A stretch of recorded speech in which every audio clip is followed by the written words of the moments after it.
Bonjour et bienvenue dans une nouvelle édition d'Incroyables anecdotes musicales. Est-ce que vous connaissez la musique de chambre? Les différents orchestres? La différence entre un orchestre de chambre et un orchestre symphonique? Oui, non? Alors je vous propose tout d'abord de commencer par définir ce qu'est un orchestre. Qu'est-ce qu'un orchestre? Un orchestre est un ensemble d'instrumentistes réunis pour exécuter une œuvre musicale. Le mot orchestre vient du grec orchestra, qui désigne d'abord un lieu, celui situé dans le théâtre entre la scène et les spectateurs, où évoluait en fait le chœur dans la tragédie antique. Il existe plusieurs types d'orchestres, comme l'harmonie, l'orchestre symphonique, le philharmonique, l'orchestre de chambre, et d'ailleurs c'est celui-ci qui nous intéresse aujourd'hui. Mais vous me direz, mais qu'est-ce que la musique de chambre ? Alors, il est vrai que la chambre pour nos ados, c'est quand même l'endroit qu'ils adorent, parce qu'ils y passent quand même beaucoup de temps. Vous voyez l'image ? Entre les nombreuses heures de sommeil, les devoirs, enfin j'espère qu'ils le font quand même dans leur chambre, ils écoutent aussi de la musique, ils flânent sur leur lit, alors en faisant rien d'ailleurs des fois, en grattant quelques accords à la guitare ou ils essayent, s'ils ont un clavier, de reproduire les derniers tubes à la mode. Eh bien à l'époque c'est la même chose. Alors quand je dis à l'époque, je parle de la Renaissance, période de François Ier, né sous le nom de François d'Angoulême, un petit clin d'œil aux Charentais. Donc évidemment au XVIe siècle. Une chambre, c'est avant tout une grande pièce, alors on imagine évidemment dans un château, où les gens pouvaient se divertir. Alors évidemment François Ier aimait bien se divertir en écoutant de la musique dans la chambre, donc réservé, il ne faut pas se cacher, à une certaine classe sociale.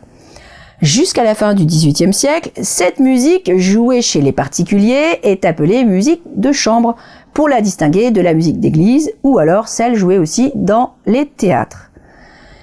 Une distinction cependant se fera un peu plus tard entre les pièces symphoniques et la musique de chambre avec, évidemment, Wolfgang Amadeus Mozart. La place sera laissée ensuite à l'orchestre symphonique qui va accueillir lui un plus grand nombre de musiciens. Je vous invite d'ailleurs à cliquer en haut à droite pour en savoir plus puisque j'ai fait aussi une petite capsule là-dessus. Puis la musique de chambre revient en force au XIXe siècle avec comme instrument roi le piano, où les pianistes allaient jouer dans les salons privés des nobles et des bourgeois. Ainsi, les pianistes partageaient une certaine intimité avec leur public, n'est-ce pas, Liszt et Chopin ? Georges Sand, tout ça, toute la bande, ça vous dit quelque chose ? Alors là, on peut retrouver donc des petits ensembles comme duo, trio, le fameux quatuor à cordes qui va prendre une grande place dans ce genre de musique.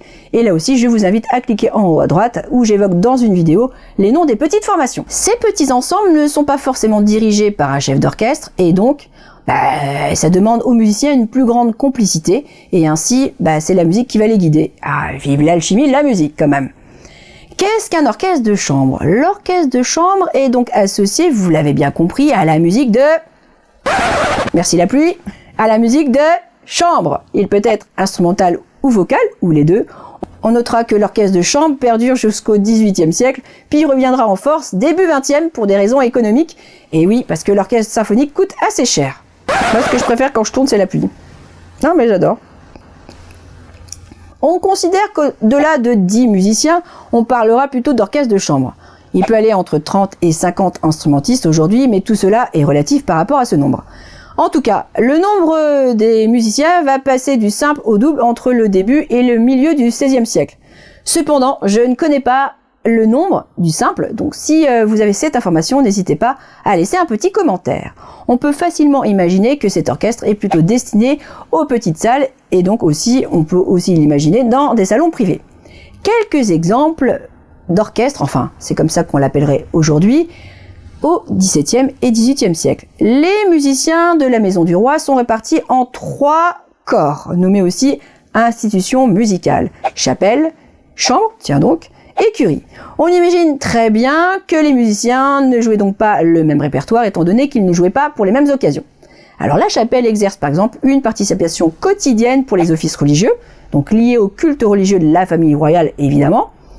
La chambre, elle, joue quand le roi va le demander pour les petits événements quotidiens, alors pendant le repas, le coucher, ça peut être aussi pendant les fêtes, les bals, à la cour, il y en a quand même pas mal chez Louis XIV, les grandes cérémonies de la couronne, mariage, funérailles, victoire militaire, etc.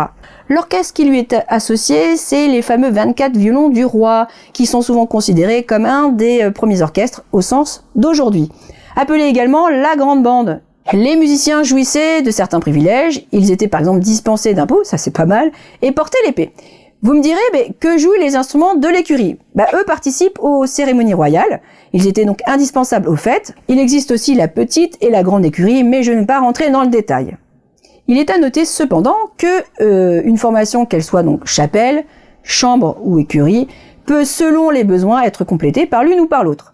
Voilà, j'espère vous avoir éclairé sur la musique de chambre et ses orchestres. N'oubliez pas de vous abonner. Non, je vais pas vous redire que si vous vous abonnez pas, vous aurez 3 fois le texte à copier, parce qu'en fait, en parlant avec mes élèves, certains m'ont cru. Et ils ont eu tellement peur qu'ils sont abonnés. Ces sacrés ados, s'ils n'existaient pas, hein, sont chouettes quand même nos élèves. Alors en tout cas, un grand merci pour votre fidélité et à bientôt pour de nouvelles incroyables anecdotes musicales. Allez, ciao!